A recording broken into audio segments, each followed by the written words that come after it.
Isolé ta tête, ici non le isolé.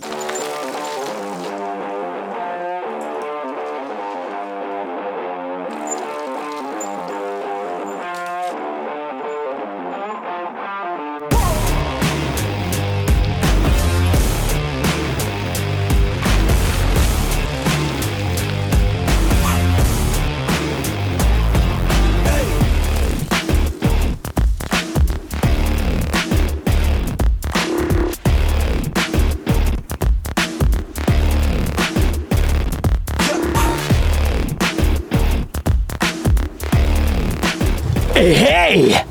Salut à toutes et à tous, très heureux de vous retrouver pour la suite de l'aménagement de mon van Manuka.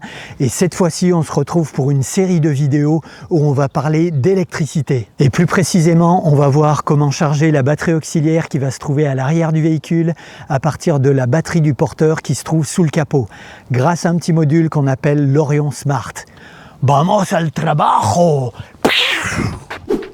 Comme vous pouvez le voir à côté de moi, il y a un sacré paquet de bordel à installer dans le camion. Il y a quelques mois, j'y connaissais absolument rien du tout et je vais essayer de vous retransmettre le plus simplement du monde ce que j'ai pensé comprendre.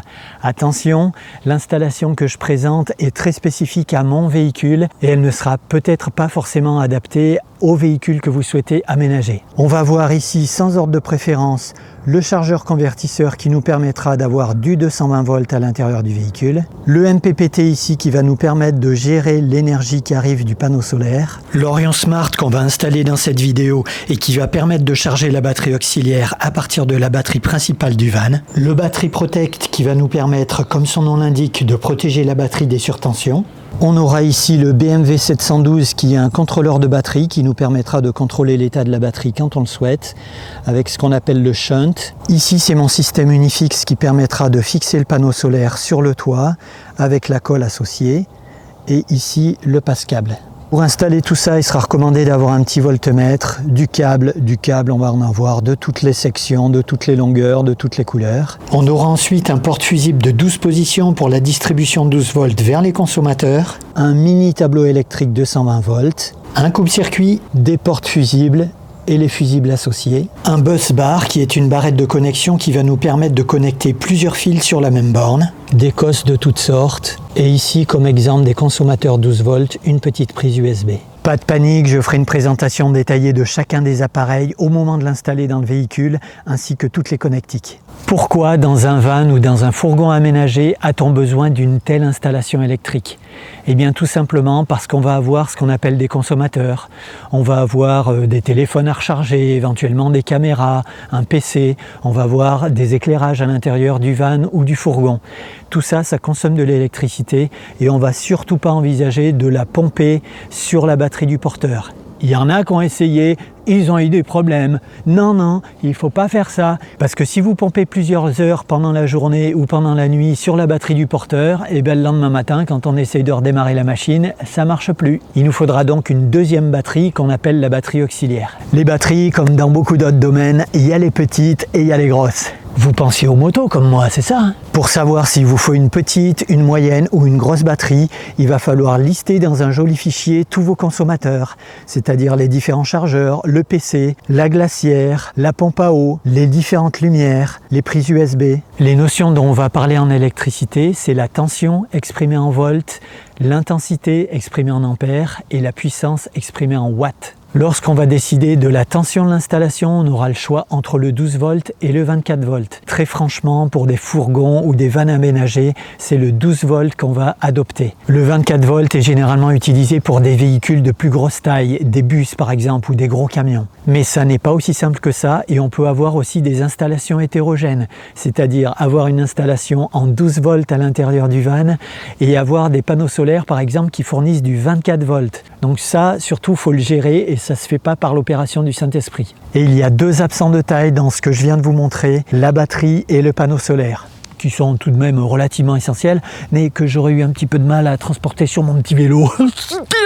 Lorsqu'on liste ses besoins en consommation, on peut le faire de deux manières. Soit en considérant l'intensité consommée, c'est-à-dire en ampères, soit en watts, en considérant la puissance consommée. Personnellement, j'ai fait les deux. Pourquoi? Parce que des fois, on nous parle en ampères et des fois, on nous parle en watts. Donc tout ça, ça cohabite un petit peu mal. Si vous avez une colonne avec les deux, il n'y a pas de souci.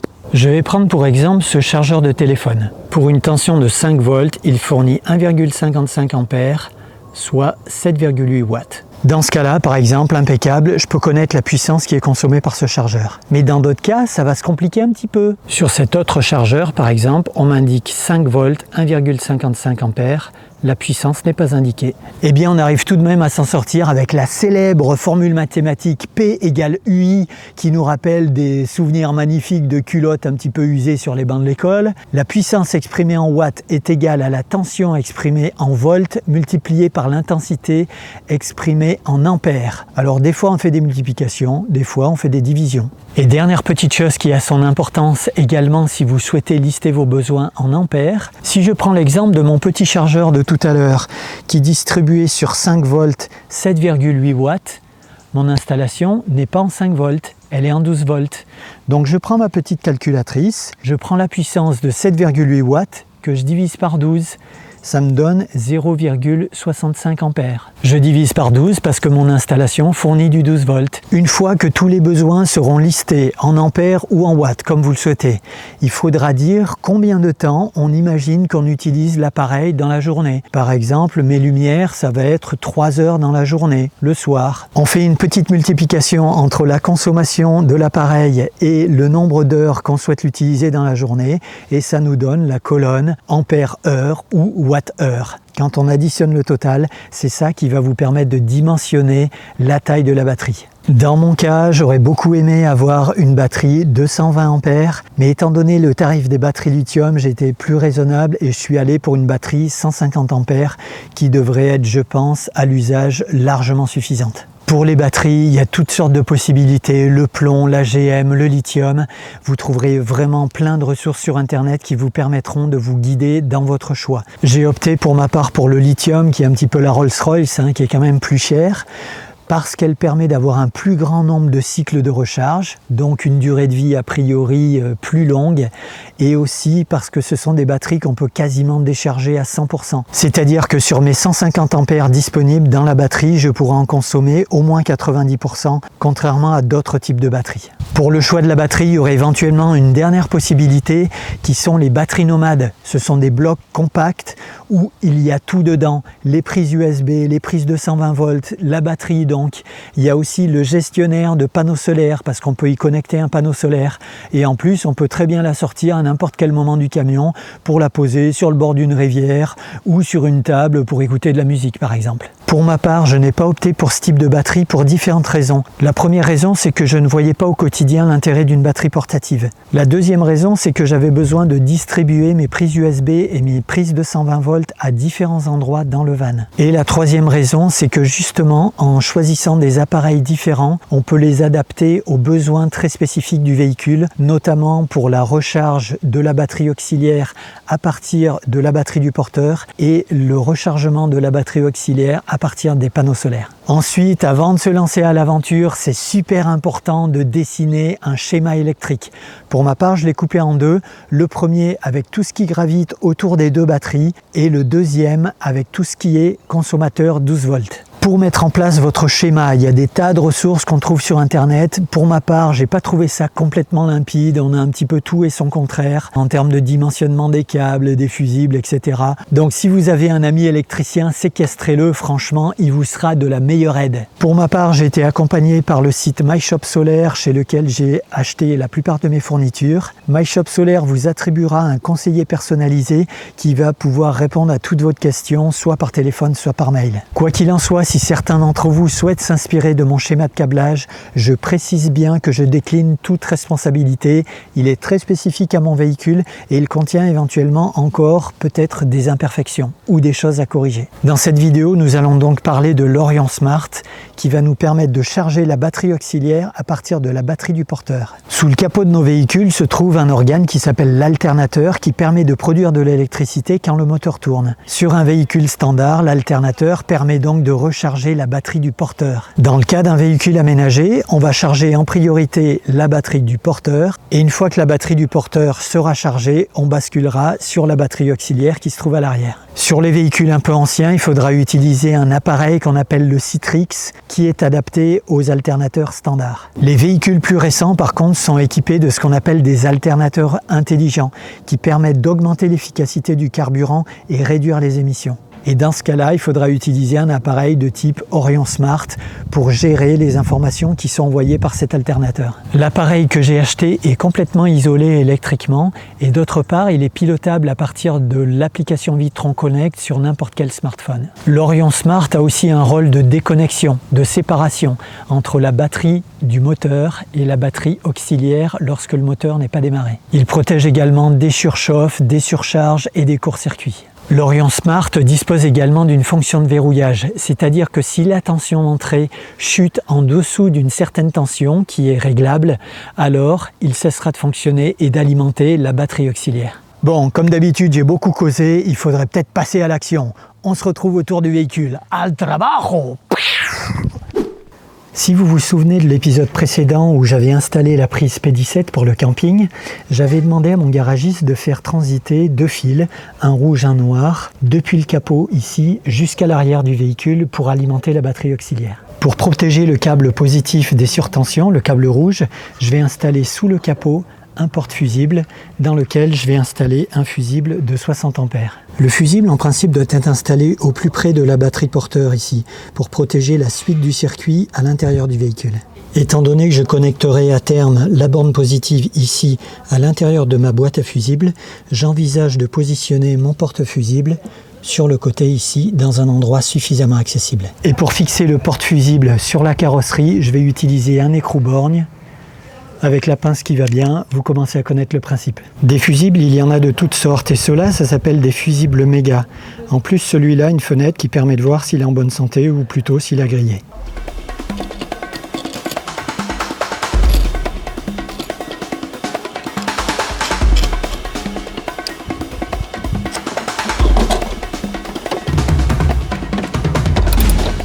La connexion définitive entre cette borne et la batterie du porteur, je la ferai plus tard, ça m'évitera d'avoir des étincelles de partout. L'étape suivante, ça va être un petit Tetris. Le but du jeu va être de faire rentrer tous ces éléments-là dans cet espace-là. Sachant que certains appareils, notamment l'Orion Smart, ne doivent pas être posés à plat, mais verticalement. Premier élément de taille à caser, ce sera la batterie. J'aurais bien aimé la caser tout au fond de mon meuble, mais ça va pas être possible parce que ici j'ai la prise d'air de mon chauffage. Je vais donc la placer sur l'avant, ce qui sera pas si mal si j'ai besoin de la démonter.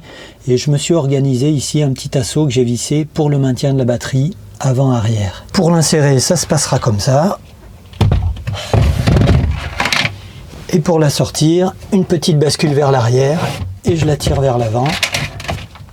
Le tour est joué. Le maintien avant-arrière est vraiment convaincant et puis sur les côtés, je viendrai caler tout simplement du polystyrène ou des mousses. Étant donné qu'il s'agit d'un tout petit espace, je vais faire mes petites affaires et puis je vous montre ça en vidéo juste après. Bon, ça prend forme. Après plusieurs tentatives de configuration, je vous montre ce que ça donne. L'Orion Smart a trouvé sa position ici dans le fond du caisson avec son fusible associé. Juste à côté, on aura le MPPT qui va gérer la ressource qui vient des panneaux solaires. Et le fusible qui se trouve en dessous du MPPT va nous permettre de connecter ici le gros bébé, le chargeur convertisseur. Au fond toujours, on va trouver le mini tableau 220 volts, le battery protect avec son fusible associé et le coupe batterie. Sur le côté gauche, on trouvera ici le panneau de distribution 12 volts et ici sur la droite, le shunt. Et dernière chose, j'ai fixé ici sur l'arrière mon bus bar, c'est-à-dire ma barrette de distribution de la masse que j'ai déjà connectée ici. Si vous vous souvenez, elle provient du siège conducteur. Bien évidemment, la batterie viendra se positionner sur le devant.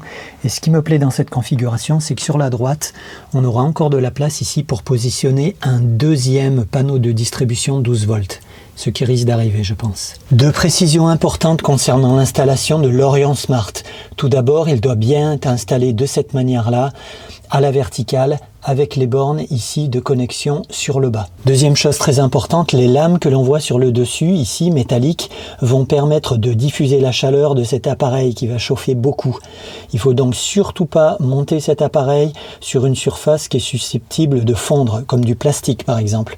On peut très bien l'installer sur une platine métallique par exemple, qui va permettre également de diffuser la chaleur. Dans mon cas, je l'ai installé directement sur du bois. A priori, le bois ne fait pas d'autocombustion lorsqu'il chauffe. Pour permettre une meilleure diffusion de la façade, je prévoirais que la porte de mon meuble ici en bas soit entièrement grillagée, ce qui va permettre à la chaleur de s'expulser vers l'extérieur. Et voilà, beautiful! Me voilà avec un espace électrique organisé comme un petit jardin japonais. Maintenant, c'est là où les choses se gâtent parce qu'il va falloir connecter tout ce petit monde.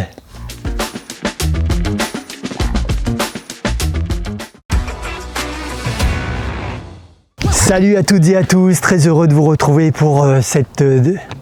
en termes de dimensionnement des câbles, etc., des ampères, des fusibles. Donc si vous avez un ami, sur un véhicule standard, l'alternateur, les véhicules plus récents par contre sont équipés de ce qu'on appelle des alternateurs. La connexion définitive entre cette cosse-là et la batterie porteur, je la ferai plus tard, ça m'évitera d'avoir des sachant que certains appareils comme si vous avez suivi les épisodes précédents de l'aménagement Manukara, si vous avez suivi, essayez d'articuler. La deuxième batterie, isolated, isolated.